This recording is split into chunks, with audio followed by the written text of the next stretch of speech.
And welcome back, part 2 of our tour of the 17-pounder M10 Achilles. Right, so I mentioned at the beginning of the first part that the mantlet showed a significant difference between the original 17-pounder M10 and this particular example. Well, the reason is because this is an ex-Israeli vehicle and the Israelis, never happy with anything they get, modified it a little bit. So if you imagine, if you will please, the gunner was originally located in a, frankly, quite cramped position on the left-hand side of the turret. Well, the Israelis moved him over onto the right. Instead of the gunner's sight, what they did was they placed a coaxial machine gun. Now, again, remember, the original vehicle was the British considered it a self-propelled anti-tank gun. There is no need for a machine gun. And the US Army didn't have any great need for one either. The only machine gun that they needed was Ma Deuce, the caliber 50. This was a purely hand-cranked turret. There was a large wheel here, which was a very simple cog system that you simply cranked very quickly in order to get the gun pointing whichever way you wanted it to point. Well, of course, now on the other side, the Israelis changed that as well, but we'll get that in a minute.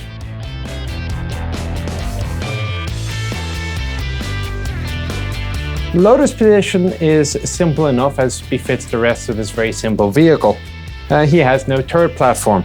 He also doesn't have a whole heck of a lot of room. The 17-pounder is a very big gun. And this is part of the reason why the Americans did not like Firefly. Imagine this big breach inside a Sherman turret didn't work out too well for him. He has 6 ready rounds available to him in the turret, 3 on the left turret wall and 3 on the rear. Also on the turret rear, we have the mounting point for the caliber 50 machine gun. Additional stowage for 17-pounder ammunition is found in the hull sponsons, stowed horizontally on both sides.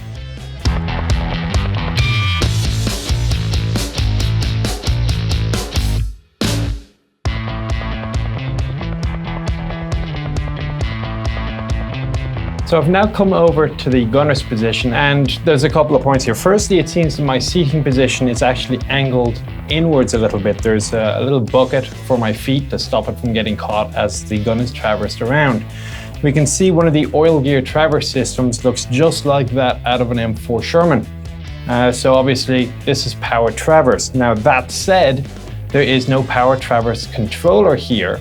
What there is there is a cable that runs back to the commander's position. It looks like the commander does the power traverse to slew onto a target, and then the gunner takes over with the hand cranks. Now again, the original vehicle was going to be fairly simplistic. Both the M10 and the 17-pounder version have a simple screw for elevating the gun. Large hand crank on his left-hand side here. Now, the original M10 had a gun depression of 10 degrees. The 17-pounder, 5. And I've measured it. I've taken this vehicle, put it all the way down to the bottom, gone with a quadrant. This is 5 degrees. Now, that said, there are some people that have seen photographs, and if you measure the photograph, it looks like 10 degrees for the 17-pounder. What's going on? Well, the best I've been able to find is that there is a removable stop on the elevation system that stops the gun from depressing more than 5 degrees. I haven't found it myself. It's possible it is behind the canvas bag which sheathes the system from debris and dirt. Now, as for why the British did this, I'm not entirely sure. My suspicion, however, is that the recoil of the 17-pounder was so much greater that you didn't want to have the additional upward impulse caused by the greater depression. So my guess is that for safety or mechanical reasons, the gun depression has been limited in this vehicle. Now, some of the lads, especially the Brits on the EU forum, seem to think I have this issue against the 17-pounder. I don't. I have an issue against Firefly because of the huge gun in the small turret and the accompanying problems. I also have an issue with the SVDS ammo, which everybody talks about, hey, this is great ammunition. And true, on paper, if you hit something at point blank range, it'll go through a very remarkable 9 inches of armor. The problem was that it had to be pretty much a point blank range. Repeated tests a couple of years apart by the US indicated that it was very inaccurate at any range, and even British documentation from late '44 indicated the same thing. Now, at this time of writing, although we all agree that the British did fix the accuracy problems with the 17-pounder sabot eventually, there is some dispute as to when exactly they did it. Anything I can find indicates this was sometime after the war. The first actual solution was the Canadians with their pot sabot in about 1946. Now, that said, this gun fired more than just sabot. Obviously there was, especially by the end of the war, a very useful HE round, reduced charge as well, so it was nice and slow. You could see the tracer on that very easily. The other ammunition was your standard APCBC round, which punched through a still very respectable 7.5 inches of metal at 30 degrees and was reasonably accurate. As a result, it is probably fair to say that the Achilles 17-pounder was quite probably the best self-propelled anti-tank gun of the war, at least until the M36 Jackson came along. Of the various types of ammunition the gun had available to him, there were about 50 rounds stowed around the vehicle from to choose from. Back to the operation of the gun itself, to its front would be usually a number 43 telescope. It's a by 3 optic. It was possible to find also a panoramic telescope that at least the commander could use as well. There is an azimuth indicator on his right. As mentioned, the control handles for the elevation and traverse, they are extremely close together. Not ideal, but again, if you have the power traverse from the commander's override working, he's only going to be doing fine lays, so I guess he's going to be able to live with it.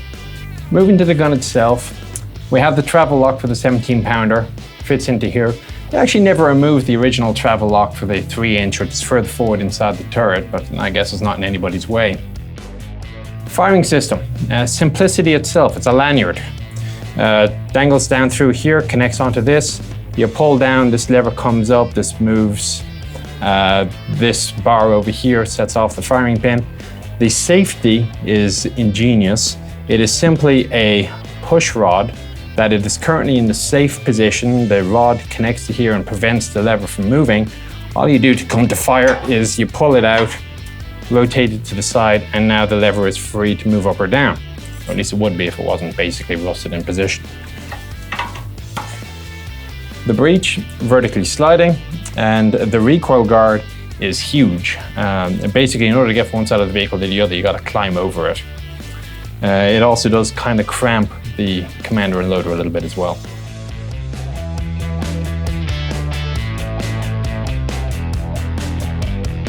So this is pretty much the engagement position for the gunner, and my head is at an angle. My left elbow is hard in to clear the gun, and my right hand is kind of interfering with my knees as I rotate the traverse handle. So this shows how cramped I am if I have my head down into position to look through the sight, and you can see that the elevation hand wheel actually doesn't provide clearance against the traverse hand wheel, which is a little bit of a nuisance. Get it out of the way a little bit, and I'm still a little tight, but I guess the trick is you better hope that the correct elevation for hitting a target does not require any more traverse. It's not a great position on the Israeli modification. Now, if I was to come back a little bit and think about what it would be like with an original hand crank traverse with the big wheel, there's not much room for that either. Crew efficiency, not ideal on this vehicle. One last thing while I'm here about the counterweights and traversing. Now, the original gun was only of a certain length, much shorter than that of the 17-pounder. Because of the way the 17-pounder is mounted on the trunnions, they needed to add an additional counterweight on the far end of the gun, right behind the muzzle brake, in order to make it easier for the gunner to elevate and depress the gun. The catch is this has now made the turret even more front heavy than it would have been without the additional counterweight on the end. I mean, the gun is heavy enough as it is. So this does not bode well, I don't think, for the concept of traversing when the vehicle is not on relatively level ground. Unfortunately, I don't have unlevel ground that I can put this onto to test it for myself, and I haven't actually seen any reports specifically addressing the issue one way or the other, so this is speculation on my part.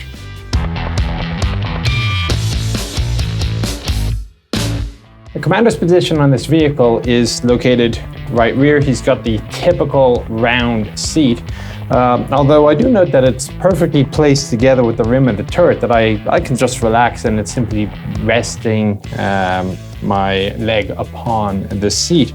So I'm actually kind of comfortable up here.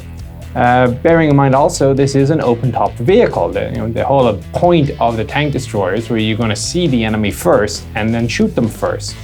And of course, historically, whoever shot first tended to win, for probably a couple of reasons, but that's the bottom line. If you see the enemy first, shoot the enemy first, you're probably going to come out the better for the deal.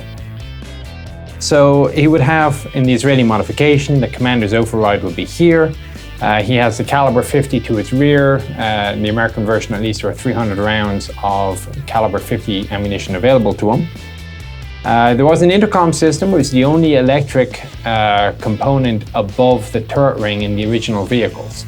Obviously, with the addition of the power traverse, that has changed a little bit. Nothing much else for him to do here. He's got a great view of the crew, great view of the world around him, and a nice big recoil guard to protect his legs. That's it for the turret. Now we move forward.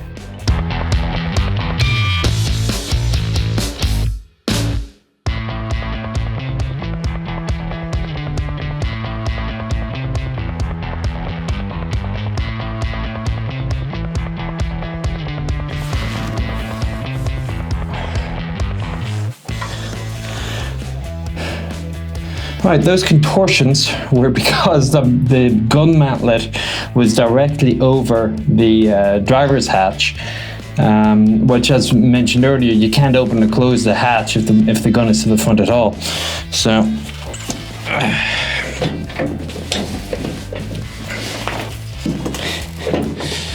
that said, the seat backs do fold, so it's much easier to come in and out probably through the turret, especially since there is no basket at all, so there's nothing interfering unless the gun just happens to be at that one angle directly behind your access point.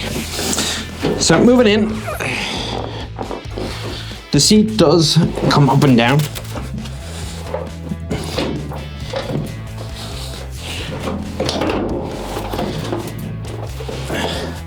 Simply enough. So driver's position is going to be our last one here because the assistant driver has absolutely nothing to do. The radio would be mounted in the sponson to his right, but he has no driver's controls. He obviously has no home machine gun. He's pretty much along for the ride. He does have the periscope to his front that he can look around and help spot threats. He also has the escape hatch, which is down behind him should he need it. Driver's position, pretty much what you would expect for a Sherman type vehicle. Steering, done of course by use of the tillers. They also serve as your brake. It is fixed radius steering, so 5 feet would be the absolute minimum in first gear. In top gear, it's 26 feet. Speaking of gears, clutch pedal to the left, transmission on the right. It's 5-speed synchronized. First gear tops out at a whopping 2 miles an hour, and by the time you hit 17, you want to be in 5th. So that gives you an idea of the spread range. Speaking of clutches, we have the 2 clutches for the 2 engines as opposed to the clutch for the transmission. And you can engage or disengage them by depressing the clutch pedal and then pulling one lever or the other out as required. Accelerator. There is the accelerator and the hand throttle. The accelerator, of course, is the pedal on the floor. The operator's manual is quite basic on how to use it to drive forward the press pedal. I guess it's probably worth noting back then, not everybody had cars, especially if you're maybe an inner city boy. The hand throttle, out is more gas, in less gas. And yeah, sometimes when I hop into one of these vehicles, the diagram in the manual doesn't match up what I'm expecting, but this one I know is true because if I depress the accelerator, you see the hand throttle come up. Controls to his left. The typical panel, you'd have seen something very similar to this with the M4A2 had you looked inside one. So obviously we have the panel lights, electricity, it's got 2 sets of oil pressure, obviously one for each engine, temperature, fuel, you would select which tank you want to look at with your selector. The manual does recommend that you use 1 fuel tank to dry before you switch over to the other. So I don't know if that was just a case of making the refueling operation simpler, but that's the way the manual says. Speedometer, 2 tachometers, 1 for each engine. Starter buttons, 1 for each engine. These would be the main lights. Blackout marker, blackout drive. Stop lights only, and full headlights. Also, this is a toggle to select which engine's temperature you wanted to read. They are circuit breakers. And finally, we have a warning light there for water or lower oil pressure. To get going, start off with, of course, master power in this traditional position over the left shoulder. Lock out 2 engine clutches. Depress the accelerator halfway, bring it back to idle. You're now looking for the pressure warning lights. If all is good, go ahead and start one engine using the starter. Once that is up and running, then start the other engine. Let them warm up a bit, depress the clutch pedal, put the engines into gear, and of course you're still in neutral. Release the clutch pedal, your transmission is now connected and you can drive on. It is possible to start one engine with the other. Let's say your starter motor's gone or it's a really cold day, you want to save on the battery. And once you have the first engine running, go ahead and with your clutch pedal depressed, put both of the engines back into connection with the transmission by use of the individual clutches.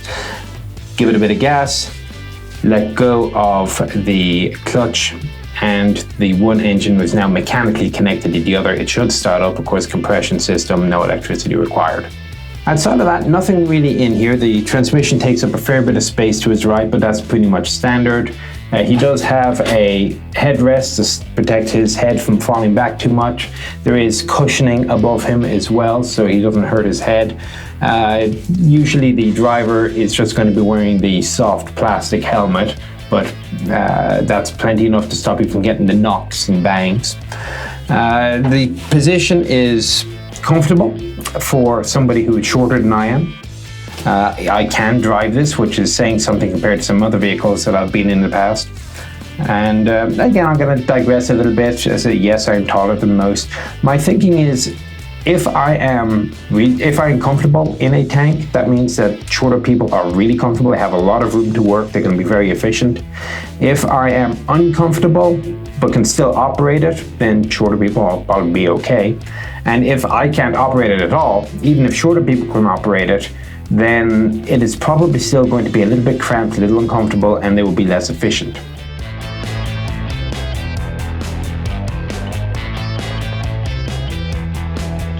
Right, and we are done in here. Now, I am not going to attempt to extricate myself again through the main door. They're actually called doors, not hatches in the manual. Instead, I'm going to take advantage of the fact that there's no turret basket and get out the easy way.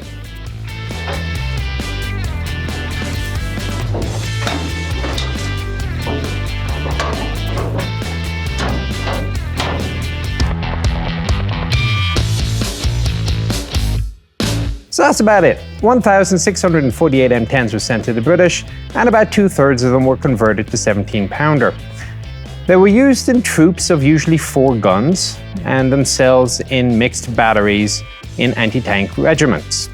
A battery would consist of mixed vehicles, so you could have a troop of self-propelled M10s, a troop of towed 17-pounders, and a troop of towed 6-pounders, all in the same battery. All these vehicles were manned by Royal Artillery personnel, not tankers.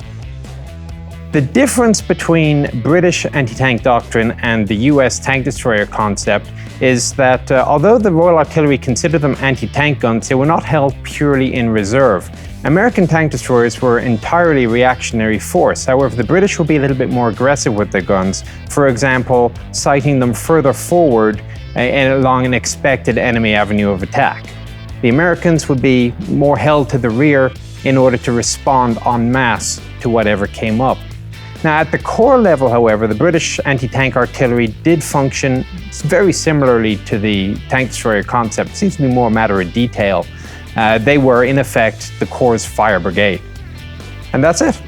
Hope you enjoyed your tour of the Achilles. We'll see you on the next one.